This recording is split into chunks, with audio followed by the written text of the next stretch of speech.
as we screamed, as we cried, as we bled. He was now sobbing, looking utterly defeated, and bleeding out, no doubt. I stepped into the clearing and cleared my throat. Both their heads snapped towards me. Mary smiled slowly at me, while Lucas stared at me pleadingly.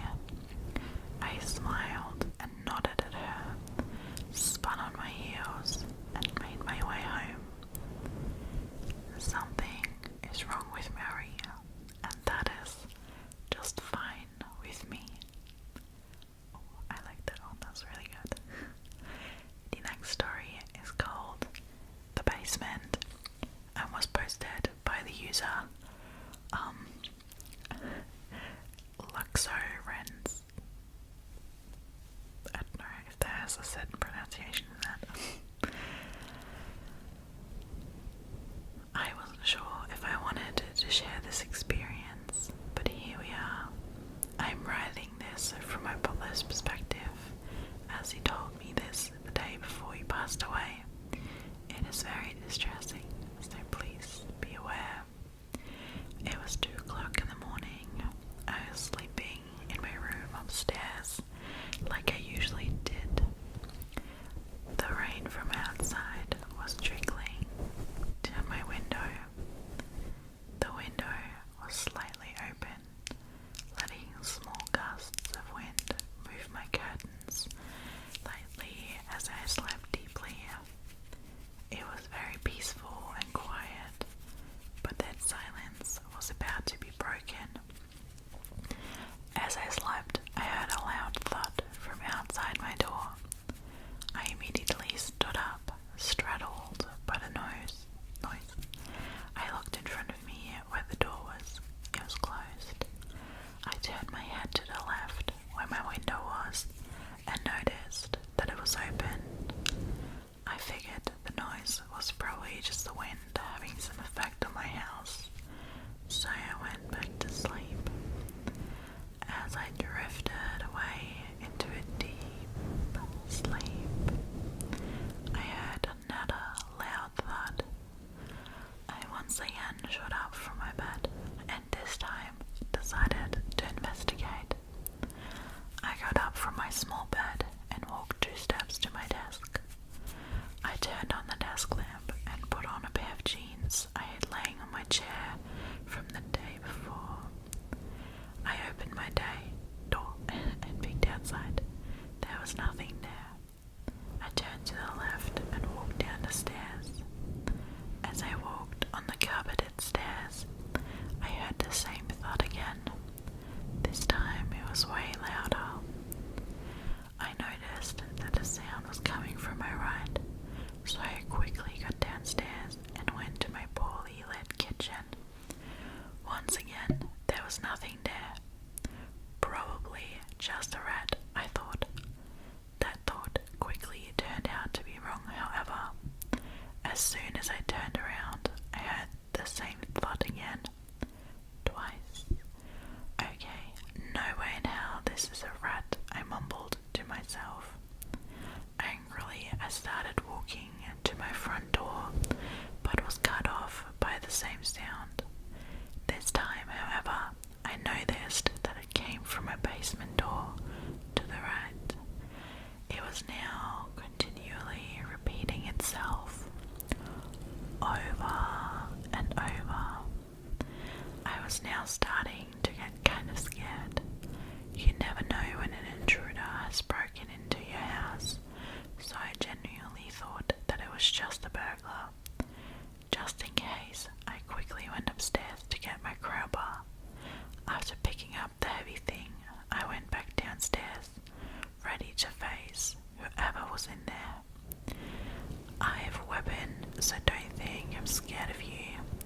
I yelled as I kicked open my door, crowbar in hand. I took a swing with my crowbar, thinking that there was someone on the other side. Instead of hitting someone, I almost fell down the stairs with the weight of the crowbar. I caught the railing, stopping myself from falling. I got back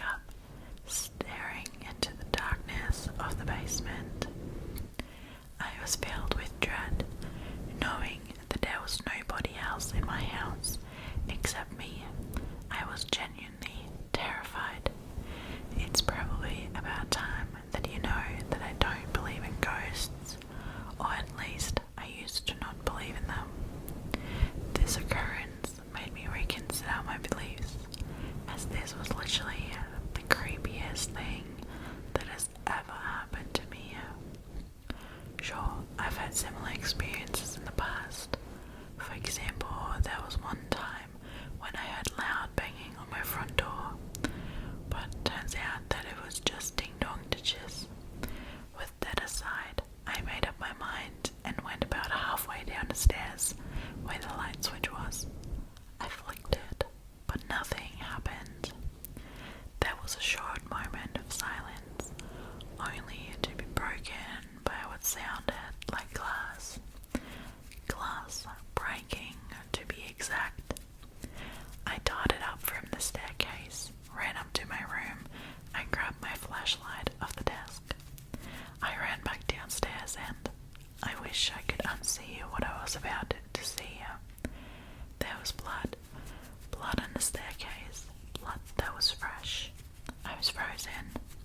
Breath held, eyes wide open. I couldn't speak for a second, but then I heard a blood-curdling scream. A scream so loud I'm pretty sure it woke up the entire neighborhood. I had never heard a scream so loud as I did that very moment. Immediately, my instincts kicked in. I jogged down the staircase to the basement to figure out who it was that most likely needed help, when all of a sudden the screaming stopped. I stood there in silence before turning around, only to see the door to the basement close behind my back. Oh fuck, no, I exclaimed while running up the stairs. When I got up, I was already too late. The door was closed and locked.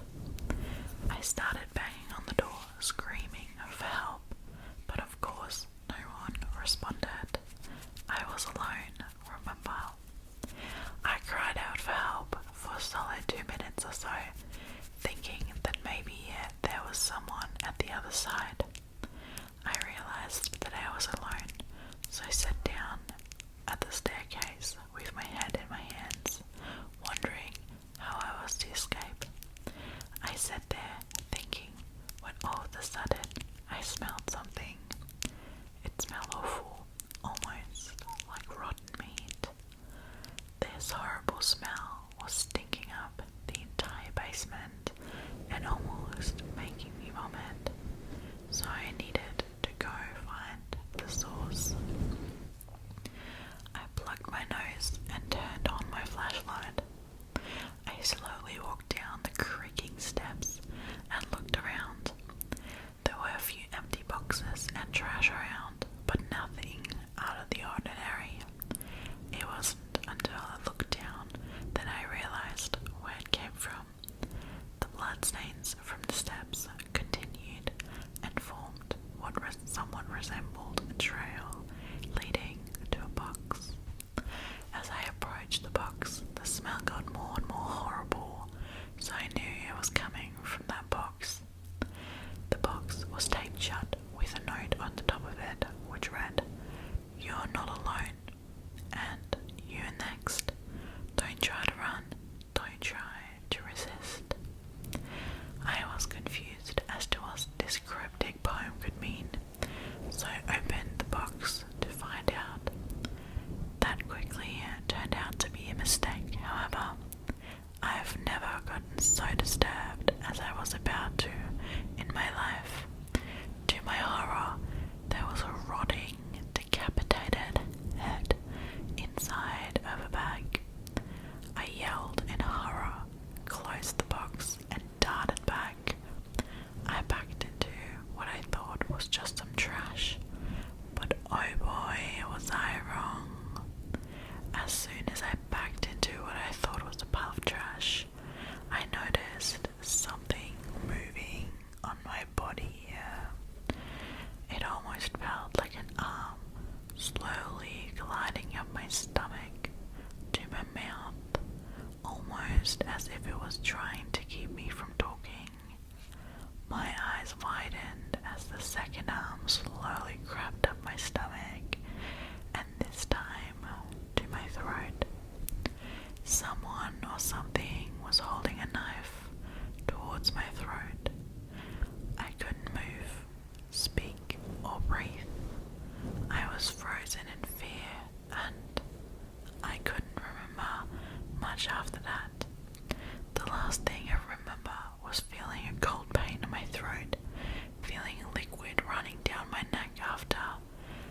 next thing I know, I'm in a hospital bed, connected to all this machinery, figuring out to survive.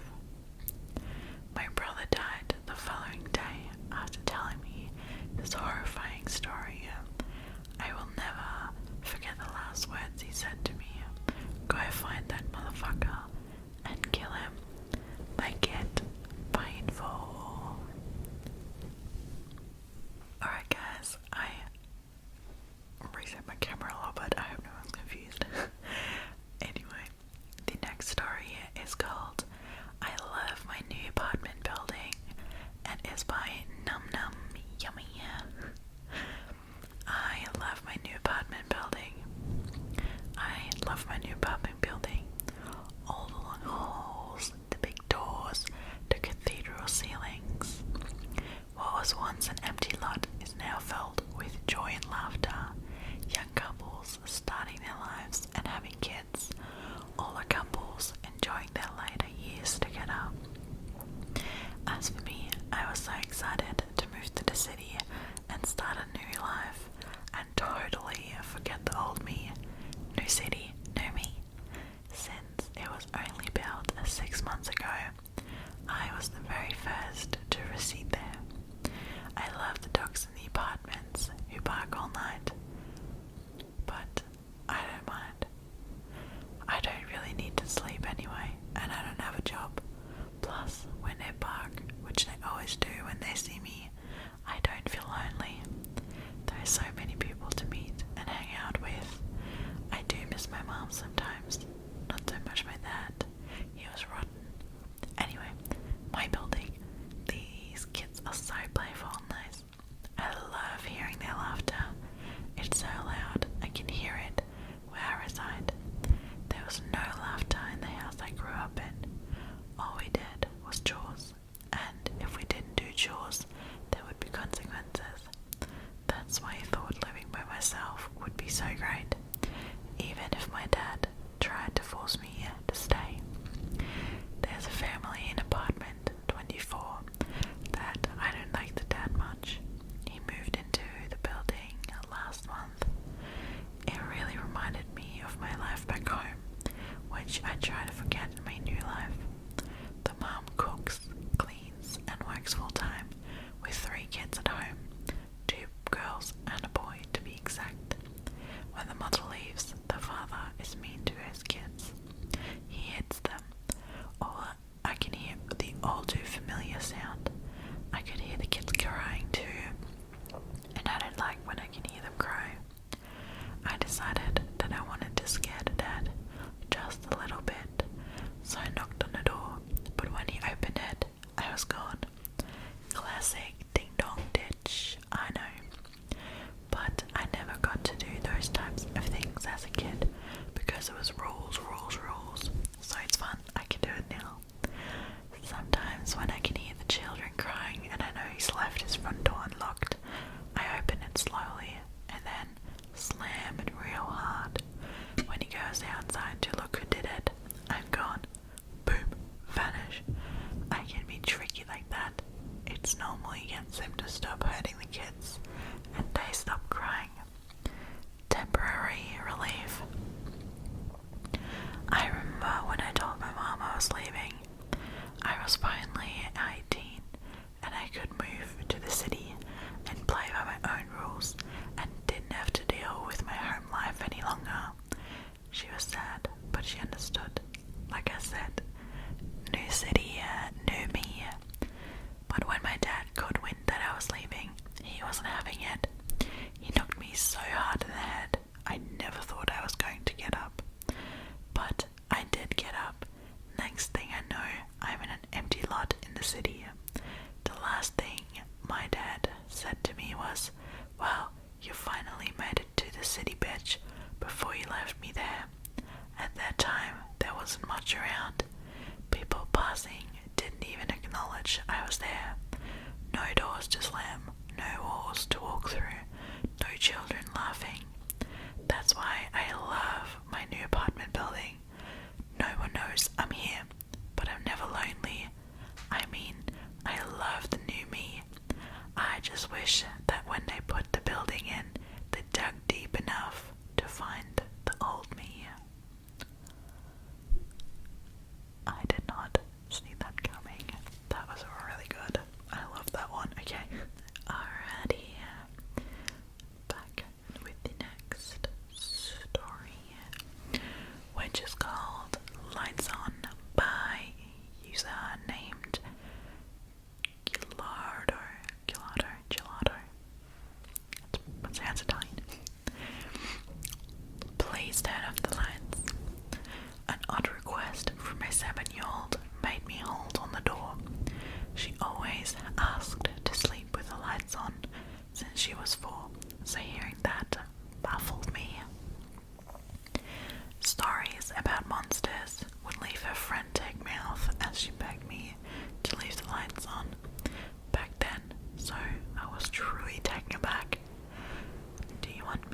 lights off. I looked at her with a raised brow as she bent her head down while the television blared in the background. Even after submitting to her request, I still noticed how she never truly watched the program, as her eyes reminded on the corner where no light shone. I left it alone at first, as she was never a problem child, but when she asked to die in the dark, that was when I had to draw the line. You know, I can't do that. My concern must have won over my sternness as her teary eyes met mine at the dining table. I expected her to protest, but all I got was sniffles as she ate a meal with her eyes no longer seeing mine. Sleep abandoned me that very night, so I decided to check in on her and found her still very much awake. I dismissed whatever apology she was about to say and replayed my own relate mode. I am truly sorry for reacting like that. Can I please know why you've been acting this way? Even in the blackness of the room, I can still see the illumination of her tears, and it broke my heart even more. Remember about the monsters? The reason why I always wanted to sleep with the lights on? I humbled a simple yes, and what she confessed next turned my concern into dread, because all this time I thought she was just being brave. They are much scarier in the light, and I couldn't take it anymore.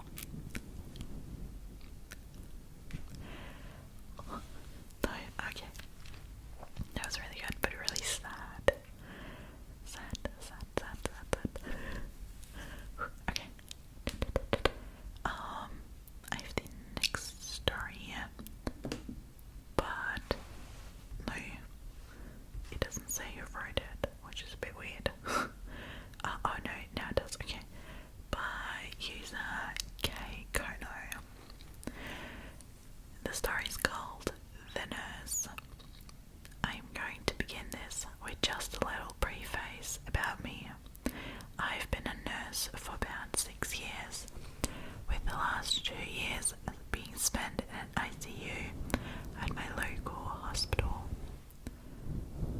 I am a 28-year-old woman who's barely 5 feet tall and weighed close to 110 pounds. Even with my small stature, I have never been the type of person to fear the unknown.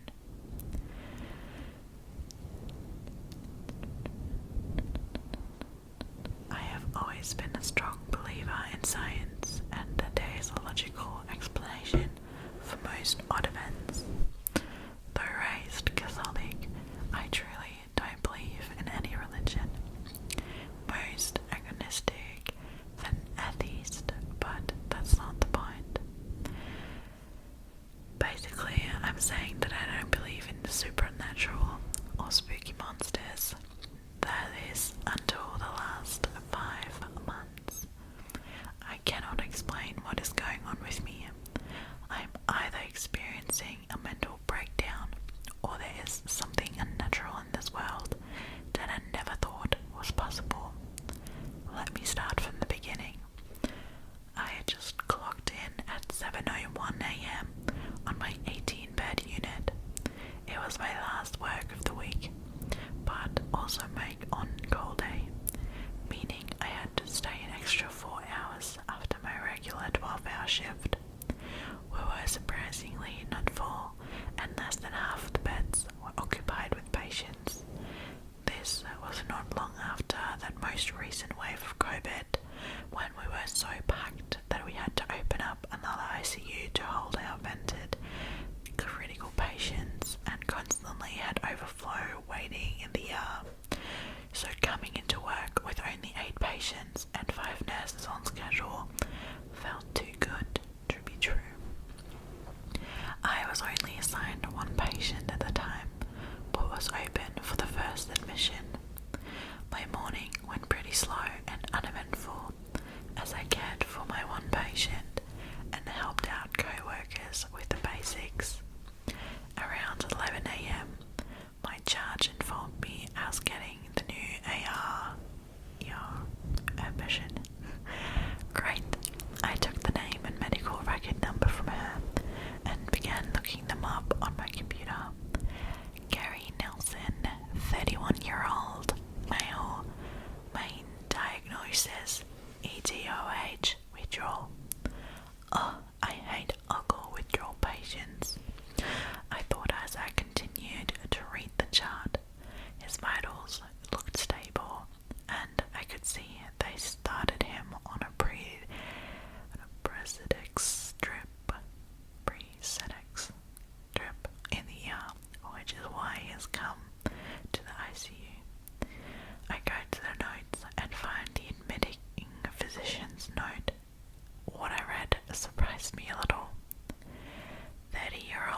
patient is a poor historian, refusing to answer many questions. Upon examination, appears malnourished but all systems intact, accompanied by 2 officers of SPD, currently in police custody. I read the reminder of the note. We just reviewed all labs and medications that have been given. I couldn't find anything else on why this man was in police custody. I guess it was not pertinent to delivering medical care, but in my 6 years as a nurse, I have never actually dealt with this situation. It is a decent-sized suburb I live in, but my hospital isn't the biggest in the area or even the closest to the police station, so it was odd that we would get someone in custody. I was curious about what that person had done, but honestly I was expecting a DUI or some type of petty crime. I jot down some information on the patient and just continue going about my day, waiting for him to come up to the unit. Around 11:45, I see Erica pushing the stretcher down our hall. Now, Erica is a veteran ER nurse, like 20 plus years working in level 1 trauma hospitals and very underfunded hospitals in the bad parts of the city before coming into this hospital, meaning she's seen some shit and knows how to handle herself with crazy or dangerous patients. So when I see her face looking a little paler and walking faster than usual, I can feel little buds of anxiety starting to blossom in my head. On either side of Erica are 2 rather large policemen with stern faces, eyes surveying the unit. I look onto the stretcher, expecting some big guy covered in tattoos and wearing a letter or something. I guess the stereotypical criminal pops up into mind. What I see instead is this average-looking man. Well, almost average. He looked very disheveled. His brown short hair was sticking up at random angles, mostly appearing matted on the side. His eyes looked sunken in his head, with large puffy bags underneath. He was staring down at his lap, or maybe it was at his hands, which were both restrained to the side rails. Now these weren't the usual restraints we use. They were the violent restraints that were rarely used, except for patients who were a threat to themselves and the staff. He did indeed look rather malnourished, with the regular-sized gout drowning on his thin frame. When they arrived to his room, the police undid the restraints from the rails and put handcuffs on his wrists in front of his body. As we slid him into the ICU bed, the officers were standing like they were ready for him to jump up and attack. Luckily, he did nothing, just laid down and kept staring towards his feet. They then took off the handcuffs and put the restraints back onto his new bed. One officer stayed in the room and one stood outside the door. When Erica and I walked out the door, she could give me a report on his patient. The officer outside spoke to me. "Do not go into this room unless you see me or my partner in there. One of us will always be in the room. Got it?" I was in some state of shock, thinking, how bad could this guy be? I just nodded at the officers and walked to the counter. As soon as I saw Erica, I just started asking questions. "Dude, what the hell? Who is this guy? Did he kill someone? Is he actually dangerous? Like, am I gonna get hurt?" I was whispering to her with my back to the room, the officer. I don't know. He's barely talked, and when he does, it's just creepy. I can't really explain it. He just gives me such a bad vibe. I've overheard Giant 1 and Giant 2 over there talking when they first brought him in. "Have you read about those recent murders in the area?" Erica took a deep breath as she handed me his paper chart. Sorta. I think I heard about some girl found near the river a month ago or so. Honestly, I don't watch the news very often. Was that him? I was trying to rack my brain on any details I remember my fiance telling me a while ago about that case. I only remembered that she was young, in high school I think. She was found after missing over 3 days under the bridge near the river. Apparently, they think he's the one that killed her and 4 others. That's not even the worst part. He was found with his last 2 victims a few nights ago, and there were his wife and 4-year-old son. She eyed the room and police officer as she kept whispering back and forth. The officer gave her a strange look and she stood up a little taller. Okay, well, let me give you a report on this guy. She didn't go much into what she overheard, but just stated the facts that she knew. He was arrested 2 days ago, apparently very drunk. He was being kept in holding when early this morning he began having vivid visuals and auditory hallucinations and experiencing seizures according to the officers who brought him in. She told me all the information I needed to know to provide him with care. She ended the report with one last look back at the door and almost more to herself than me she said, "Just be careful, okay? I've dealt with criminals before, but something is off with this guy. I don't know what, but I just have a bad feeling. Always know where the door is and never let him be between you and the door. If you feel like something is going to happen, just leave." She looks back at me and forces a laugh. "Sorry, I'm probably being overdramatic. You'll be okay." She grabbed her stretcher and monitor and left the unit quickly. My charge nurse, a couple co-workers and myself go into his room and start doing what we do to every ICU admission. We are wiping his body with CHG wipes, changing the gown and putting our monitor devices on him. It was a little complicated since the officers would not let us remove the restraints in order to turn him fully, but we did what we could. During this cleaning, we noticed that he was not only covered in dirt, but also what appeared to be blood. He had small splatters everywhere on him, his arms, his chest, his back. His hair was in fact matted, one on the side with blood. The officers gave us permission to wipe him down, as they have already collected enough evidence and photos. When we were all done, we were surprised not to find any cuts or abrasions on him, thus proving further that this was not his own blood in my mind. Throughout this whole process, Gary did not say a single word. He would follow our commands when asking to turn or move his body, but never said anything to the questions we were asking. When we had done, my co-workers all left the room. Only Gary, the officer, and myself were left. The anxiety I had felt earlier was so much worse now.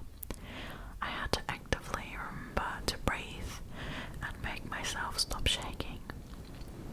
I should also mention, I can be pretty awkward in uncomfortable situations. My mind often goes blank in these situations, so I end up usually saying the first thing that comes to my mind, which is always, almost always something awkward, and this, my friends, was a very uncomfortable situation. So, Gary, as I said before, my name is Gwen, and I am going to be your nurse today. Since you just came into the hospital, I have to go through some boring admission questions with you. No response. I looked to the officer, then back to Gary. Well, at least you're not in jail right now. I mean, like you're arrested, but not physically in jail. You're in a hospital. And, it's nicer, I guess. Like, at least there's no metal bars on the door. Still have security cops watching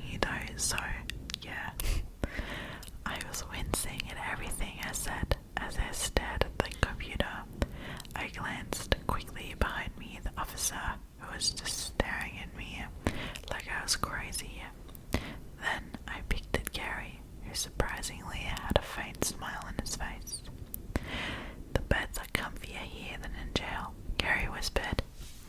"Oh, cool. Anyways, can I ask you some questions?" I quickly changed the subject. My awkwardness somehow warmed him up to talking to me. A little bit of my anxiety ebbed the more we talked. He answered almost all of my questions regarding his health history and any medications he's been taking. On paper, this was a healthy, normal 31-year-old. No mental health issues, physical issues. He had a stable job and a good family life prior to 4 months ago. When I asked him what happened 4 months ago that changed everything, he became quiet again. I figured he was not going to tell me, and I began to get ready to leave the room. Then he started talking. According to him, everything changed when he witnessed a stranger kill himself. He said he was riding the train back home after working late one night. There were not many people in the car, and he was on one of the last stops. When there was just one more stop to go, only him and a young guy were left on the train. They were sitting across the aisle from each other. Gary hadn't paid him much attention until then, when he started noticing the guy was staring at him. He asked the guy what he wanted, and the guy said to just be able to sleep for once. Gary said this guy looked sickly, wearing baggy clothes, had sunken eyes, greasy hair, and skin so thin it looked translucent. He initially was going to ignore the man, but then the man got up and sat directly in front of him. Gary said he felt nervous and wanted to leave, but he couldn't for some reason. The man just sat quietly staring at Gary. As the train began to slow, coming up to Gary's stop, the man pulled out a gun. Gary was frozen and couldn't move. The man said, "I'm sorry, but I can't live like this anymore. Please forgive me. I need sleep." Then shot himself in the head, splattering Gary with the bloody aftermath. As Gary was telling me the story, he had a grief-stricken look in his eyes, tears slowly running down his face. I looked at the officer, who was scribbling rapidly into his notepad. When I left the room, I was actually feeling bad for Gary. The anxiety I had earlier was almost gone. He seemed rather nice, and to have something so horrible happen in front of him, no one deserves to see that. I had almost forgotten what Erica had said about him murdering his family. Allegedly, that is. I continued on with my day, doing my hourly checks on my patients. Each time I went into Gary's room, he would engage in a conversation with me. He was always friendly, and actually was a pretty good patient. Since he was there for alcohol withdrawal, I had to keep assessing his CAWA score to see if he needed medications to prevent withdrawal symptoms. He kept scoring high, stating he kept seeing people who were not there and hearing them talk and touch him. His hands were visibly shaking every time I went in the room, yet he seemed to cheer up whenever I would enter. He said that when I came in, the people would leave him until I left. I had given him multiple high doses of Ativan throughout my shift, but it did not seem to be working. He was already maxed out on the sedation drip, so we just kept giving him more and more medications. A normal person would probably be knocked out from the amount of benzos we were pushing, but not Gary. He looked absolutely exhausted, but he would not close his eyes long enough to sleep. When I mentioned it, he just stared at me and said, "I cannot sleep. If I sleep, then I will not be me. I can't let that happen." I knew if we would keep giving him meds, he would not be able to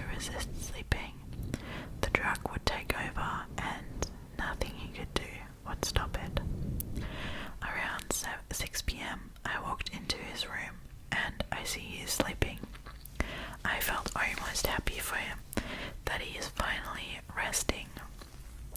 I go into the room to change out my IV bag that's almost empty. I'm being extra careful not to make a lot of noise because I don't want him to wake up. The IV pole is on the other side of the bed, meaning that I have to walk past him and the bed to get to it. At this time, the officers were also at shift change, so as I was switching out my old bag for the new bag, the two officers were huddled together with the two that have been there all day in front of the door. They were not technically out of the room, but they did not have a clear view of me or Gary the way they were standing. I did not notice this at first, since I was focused on the medication. I turned my head slightly to look at the sleeping patient, but what I saw made me freeze.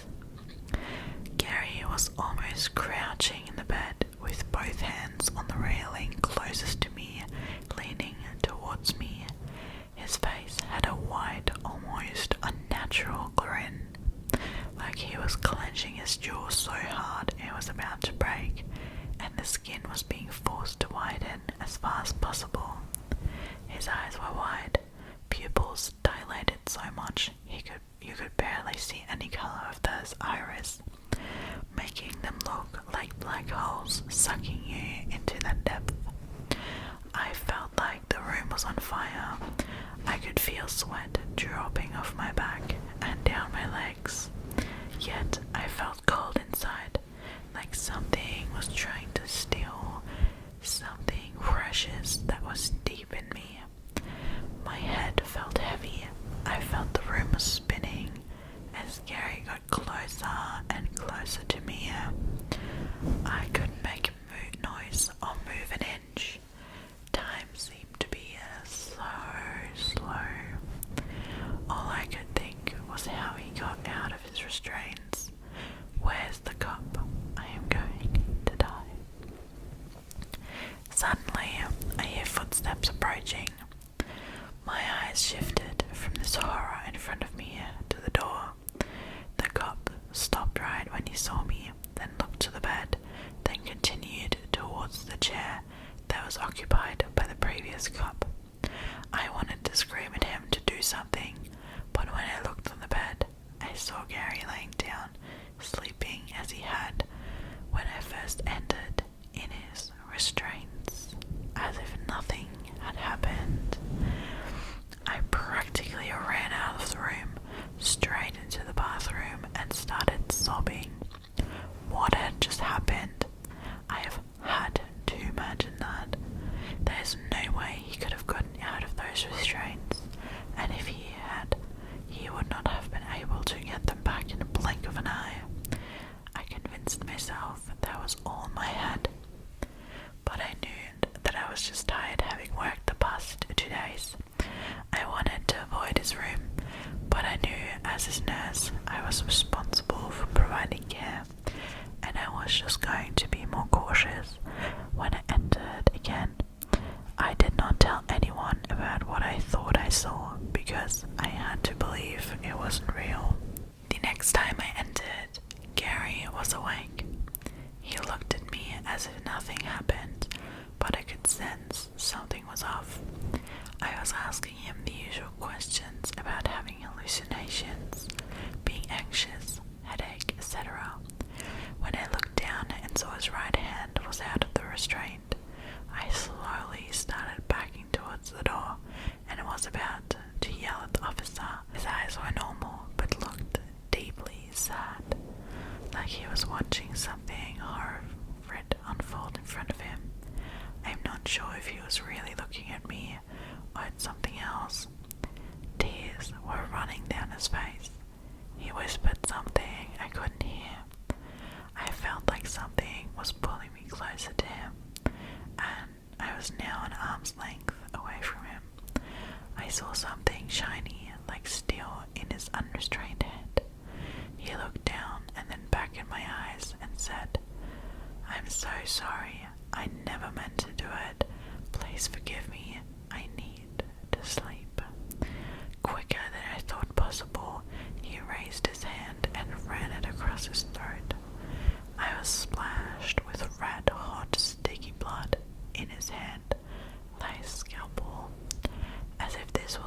slow motion until he slit his throat.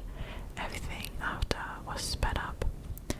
I remember screaming and trying to apply pressure to his neck as the police officer grabbed me and took me out of the room. I remember sitting in the room after room being asked the same question over and over again. How did he get a scalpel? How did he get out of his restraint? What did he tell you? What did he do?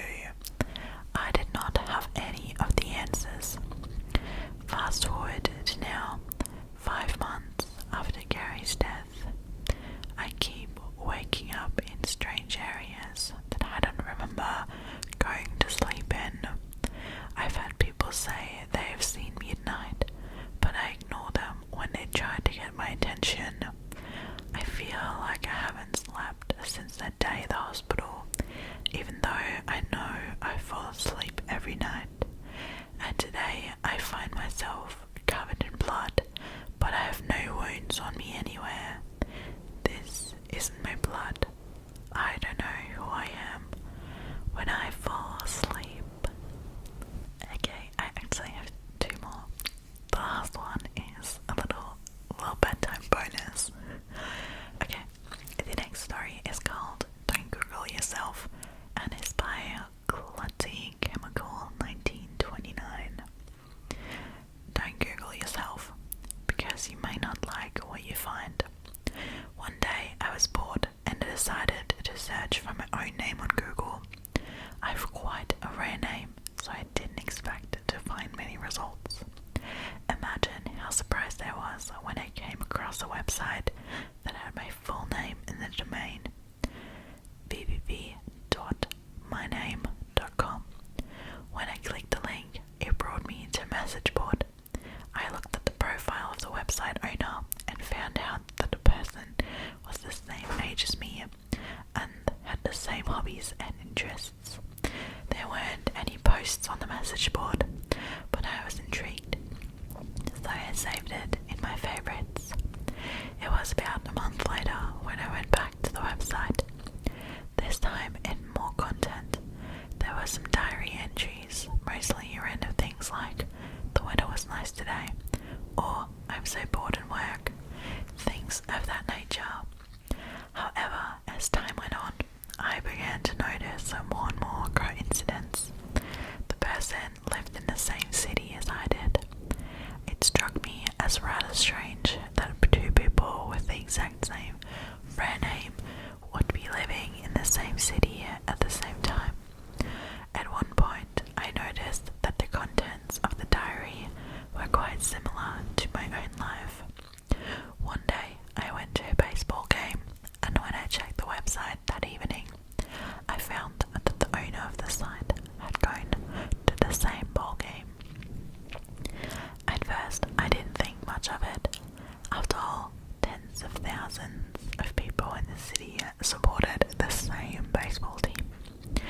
It began to seem like much more than a simple coincidence. Whenever I checked the website, I would notice little biographical details that seemed too close for comfort. For example, the owner mentioned their pet dog, and the dog's name was the same as the dog I had when I was a child. The website owner posted a picture of the cat. It was the same model of cat I had